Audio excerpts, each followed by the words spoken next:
स्वागत है आपका करियर प्लस कोचिंग के ऑनलाइन प्लेटफॉर्म पे। आज हम लोग 26 से 31 जनवरी का इम्पॉर्टेंट करंट अफेयर देखेंगे। वीडियो शुरू करने के पहले चैनल को सब्सक्राइब और वीडियो को लाइक अवश्य किया करें, जिससे ज़्यादा से ज़्यादा लोगों तक यह कंटेंट पहुंच सके। तो चलिए बढ़ते हैं आज के क्वेश्चन की तरफ। आज का पहला क्वेश्चन है, फरवरी 2025 तक भारत में किस राज्य में सबसे अधिक रामसर स्थल हैं? केरल, पंजाब, तमिलनाडु, गुजरात। तो सबसे ज्यादा रामसर स्थल कहाँ है? तमिलनाडु में। यानी विकल्प कौन सा सही हो जाएगा? सी विकल्प, तमिलनाडु। ठीक है। केंद्र ने भारत में 4 नए राम स्थलों को जोड़ने की घोषणा की है, जिसकी कुल संख्या 89 हो गई। अब भारत में कितने रामसर स्थल हो गए? 89 यानी 89। तमिलनाडु में सबसे अधिक अभी तक कुल कितने हैं? 20 रामसर स्थल हैं। ठीक है। अब भारत में रामसर स्थलों की संख्या कितनी हो गई है? 89। ये ध्यान रखिएगा।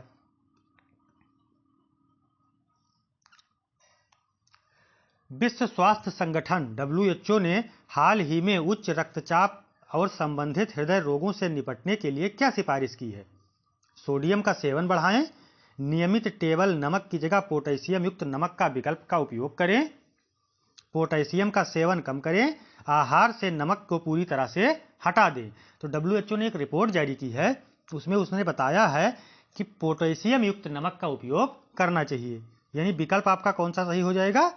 बी विकल्प, नियमित टेबल नमक की जगह जो आप ये नमक खाते हैं, इसकी जगह पोटेशियम युक्त नमक का प्रयोग करना चाहिए। ठीक है।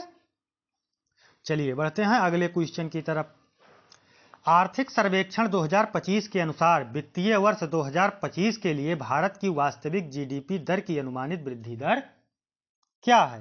5.4, 6.4, 7.1, 6.7। तो ये कितनी अनुमान लगाया गया है? 6.4, यानी विकल्प बी सही हो जाएगा। 31 जनवरी 2025 को केंद्रीय वित्त मंत्री निर्मला सीतारमण द्वारा प्रस्तुत आर्थिक सर्वेक्षण में अनुमान लगाया गया कि वित्त वर्ष 2025 में भारत की वास्तविक GDP 6.4% बढ़ेगी।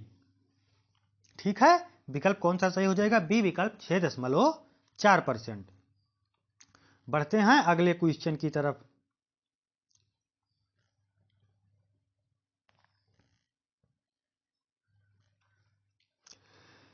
2025 में संसद का बजट सत्र कब शुरू होगा? 1 जनवरी 2025, 31 जनवरी 2025, 1 फरवरी 2025, 10 फरवरी 2025। तो बजट सत्र की शुरुआत हो चुकी है। 31 जनवरी 2025 से इस बजट की शुरुआत हो गई है। विकल्प कौन सा सही हो जाएगा? बी विकल्प, 31 जनवरी 2025। ठीक है। चलिए बढ़ते हैं अगले क्वेश्चन की तरफ। क्वेश्चन नंबर 6 कह रहा है, 2025 में बजट सत्र की शुरुआत में दोनों सदनों की संयुक्त बैठक को किसने संबोधित किया?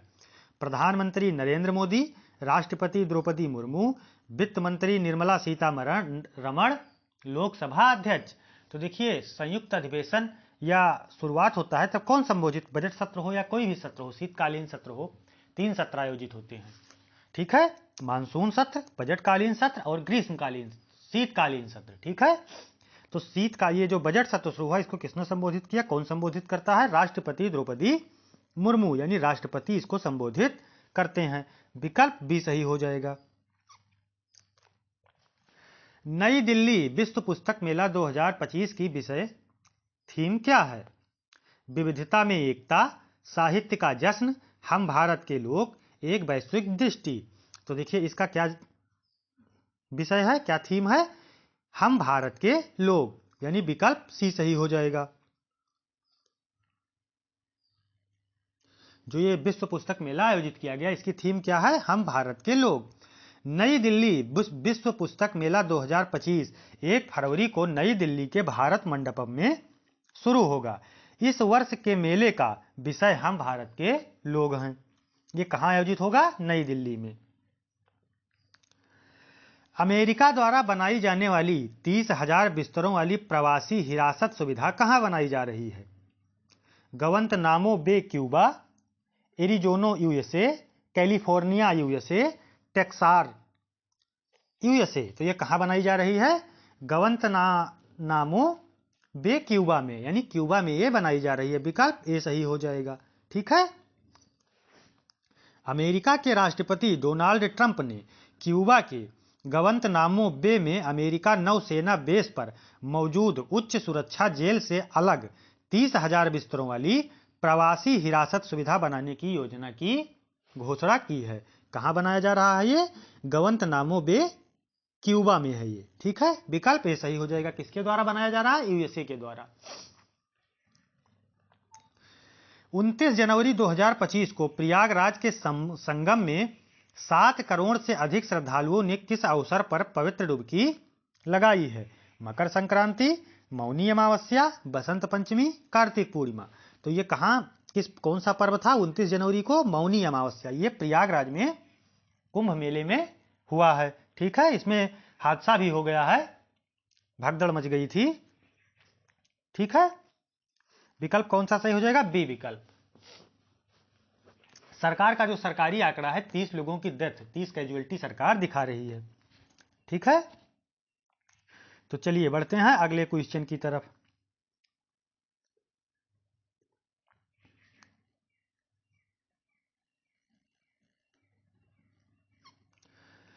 उनतीस जनवरी 2025 को नई दिल्ली के विजय चौक पर आयोजित बीटिंग रिट्रीट समारोह का उद्देश्य क्या है? 29 जनवरी 2025 को नई दिल्ली के विजय चौक पर आयोजित बीटिंग रिट्रीट समारोह का उद्देश्य क्या है? भारत की स्वतंत्रता दिवस का जश्न मनाने के लिए, गणतंत्र दिवस समारोह के अंत को चिन्हित करने के लिए, भारतीय सशस्त्र सेना दिवस मनाने के लिए, भारत के राष्ट्रीय नेताओं को सम्मानित करने के लिए। तो यह है गणतंत्र दिवस के समारोह के अंत को चिन्हित करने के लिए, यानी विकल्प बी सही हो जाएगा। ठीक है।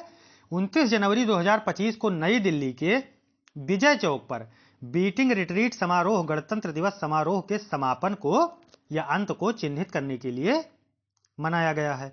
विकल्प बी सही हो जाएगा।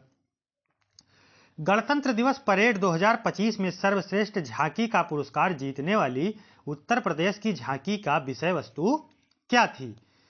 खंची पूजा, महाकुंभ 2025 स्वर्णिम भारत विरासत और विकास, पर्यावरण के अनुकूल लकड़ी के खिलौने, जनजातीय गौरव वर्ष। तो ये क्या है? महाकुंभ 2025 स्वर्णिम भारत विरासत और विकास, यानी विकल्प बी सही हो जाएगा। ठीक है। इसको पहला स्थान मिला है। उत्तर प्रदेश की झांकी महाकुंभ 2025 स्वर्णिम भारत विरासत और विकास ने 26 जनवरी को कर्तव्य पथ पर नई दिल्ली में गणतंत्र दिवस परेड में सर्वश्रेष्ठ झांकी का पुरस्कार जीता है, यानी विकल्प बी सही हो जाएगा। 28 जनवरी 2025 को देहरादून में प्रधानमंत्री नरेंद्र मोदी द्वारा उद्घाटन किए जाने वाले 38वें राष्ट्रीय खेल का विषय क्या है? विविधता में एकता, डिजिटल इंडिया, ग्रीन गेम्स, सभी के लिए खेल। तो देहरादून में नरेंद्र मोदी जी द्वारा उद्घाटन किया गया है। इसका विषय वस्तु ग्रीन गेम्स, यानी विकल्प सी सही हो जाएगा। ठीक है। प्रधानमंत्री नरेंद्र मोदी ने 28 जनवरी 2025 को देहरादून में 38वें राष्ट्रीय खेल का उद्घाटन किया। यह आयोजन राजीव गांधी अंतर्राष्ट्रीय क्रिकेट स्टेडियम में आयोजित किया गया। इस वर्ष के खेल का विषय ग्रीन गेम्स है। ठीक है। आपसे यह भी पूछा जा सकता है ये कहाँ आयोजित किया गया? उत्तराखंड के देहरादून में। किस स्टेडियम में आयोजित किया गया? राजीव गांधी अंतर्राष्ट्रीय क्रिकेट स्टेडियम। कौन इसका उद्घाटन किया? प्रधानमंत्री जी ने इसका उद्घाटन किया। बढ़ते हैं अगले क्वेश्चन की तरफ। 29 जनवरी 2025 को श्रीहरिकोटा से NBS-02 उपग्रह का प्रक्षेपण इसरो के लिए कौन सी उपलब्धि है? 50वां, 75वां प्रक्षेपण, 100वां प्रक्षेपण, 150वां प्रक्षेपण। तो ये 29 जनवरी को जो किया गया है ये 100वां प्रक्षेपण था, यानी विकल्प कौन सा सही हो जाएगा? सी विकल्प। ठीक है। 29 जनवरी 2025 को भारतीय अंतरिक्ष अनुसंधान संगठन इसरो ने श्रीहरिकोटा के सतीश धवन अंतरिक्ष केंद्र से NBS-02 उपग्रह का सफलतापूर्वक प्रक्षेपण किया। GSLV F-15 रॉकेट का उपयोग करके संचालित यह मिशन श्रीहरिकोटा ने इसरो का 100वां प्रक्षेपण था। ठीक है, किस रॉकेट से इसको लॉन्च किया गया? GSLV F-15 से। चलिए बढ़ते हैं अगले क्वेश्चन की तरफ। 2024 में प्रदर्शन के लिए ICC महिला one day cricketer of the year का खिताब किसे दिया गया? लारा बेलबॉइट, टेमी ब्यूमेंट, स्मृति मानधाना, हेले मैथ्यूज। तो ये किसको मिला है? स्मृति मानधाना जी को मिला है, यानी विकल्प सी सही हो जाएगा। भारत की सलामी बल्लेबाज और उप कप्तान स्मृति मानधाना को उनके असाधारण प्रदर्शन के लिए ICC महिला one day cricketer of the year 2024 का खिताब दिया गया, यानी विकल्प सी स्मृति मानधाना सही हो जाएगा। भारत में सेब की खेती को बदलने के लिए 2025 में पद्मश्री से किसे सम्मानित किया गया? हरिमन शर्मा, MS स्वामीनाथन, सुभाष पालेकर, राजेंद्र सिंह। तो ये किसको किया गया है? सेब की खेती को बदलने के लिए हरिमन शर्मा को, यानी विकल्प ए सही हो जाएगा। ये इंपॉर्टेंट क्वेश्चन हो जाता है।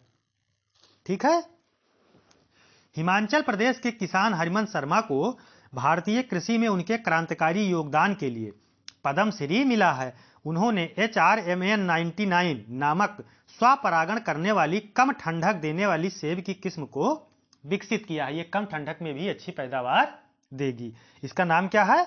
हरमन 99। ठीक है, ये ध्यान रखिएगा। ICC पुरुष test cricketer of the year 2024 किसे चुना गया? रविंद्र जडेजा, जसप्रीत बुमराह, विराट कोहली, रोहित शर्मा। तो किसे चुना गया है? जसप्रीत बुमराह जी को, यानी विकल्प बी सही हो जाएगा। जसप्रीत बुमराह को उनके बेहतरीन प्रदर्शन के लिए ICC पुरुष test cricketer of the year 2024 से सम्मानित किया गया। उन्होंने 2024 में 14.92 की औसत से 13 मैचों में 357 ओवर गेंदबाजी करते हुए 71 विकेट चटकाए हैं। कितने विकेट लिए? 71 विकेट। ठीक है, विकल्प कौन सा सही हो जाएगा? बी विकल्प, जसप्रीत बुमराह को। ये भी, और महिला में किसको दिया गया है? स्मृति मानधाना को, और पुरुष में जसप्रीत बुमराह को। बढ़ते हैं अगले क्वेश्चन की तरफ।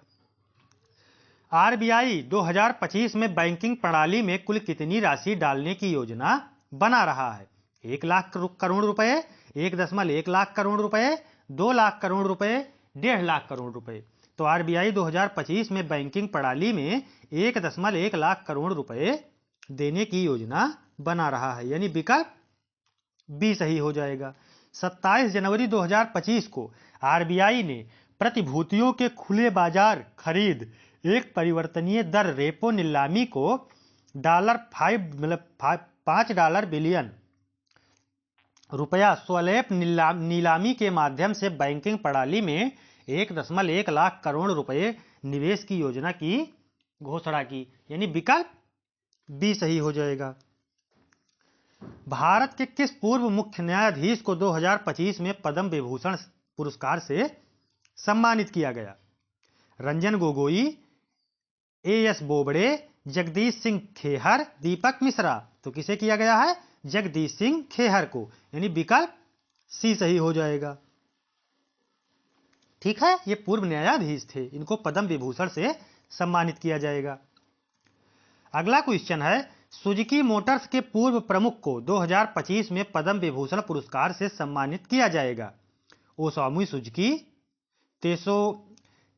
Toshihiro Suzuki, Akio Toyoda, Masayoshi Son. तो किसे किया जाएगा? ओसामू सुजुकी को, यानी विकल्प ए सही हो जाएगा। ये सुजुकी मोटर्स के पहले प्रमुख थे। ठीक है, इनको पद्म विभूषण से सम्मानित किया जाएगा, यानी विकल्प ए सही हो जाएगा। चलिए बढ़ते हैं अगले क्वेश्चन की तरफ। केंद्र सरकार के कर्मचारियों के लिए एकीकृत पेंशन योजना UPS का प्राथमिक उद्देश्य क्या है? सेवानिवृत्ति की आयु बढ़ाना, NPS के तहत वैकल्पिक पेंशन योजना प्रदान करना, राष्ट्रीय पेंशन प्रणाली को समाप्त करना, निजी कर्मचारियों को अतिरिक्त सेवानिवृत्ति लाभ प्रदान करना। तो कौन सा विकल्प सही हो जाएगा? NPS के तहत वैकल्पिक पेंशन योजना प्रदान करना। ठीक है। यूनिफाइड पेंशन स्कीम यानी एकीकृत पेंशन योजना, एनपीएस का नाम चेंज करके अब यूपीएस लाया गया है। तो विकल्प कौन सा सही हो जाएगा? बी विकल्प, एनपीएस के तहत वैकल्पिक पेंशन योजना प्रदान करना।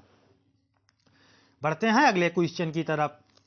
76वें गणतंत्र दिवस समारोह में किस राज्य की झांकी ने सर्वश्रेष्ठ झांकी का पुरस्कार जीता? महाराष्ट्र, उत्तर प्रदेश, कर्नाटक, राजस्थान। तो किस झांकी ने जीता है? उत्तर प्रदेश के महाकुंभ की झांकी। ठीक है, यानी सर्वश्रेष्ठ झांकी का पुरस्कार जो जीता है उत्तर प्रदेश ने, ये प्रयागराज के महाकुंभ को दर्शाती हुई झांकी थी। ठीक है, इसे सर्वश्रेष्ठ पुरस्कार मिला है, यानी विकल्प बी सही हो जाएगा।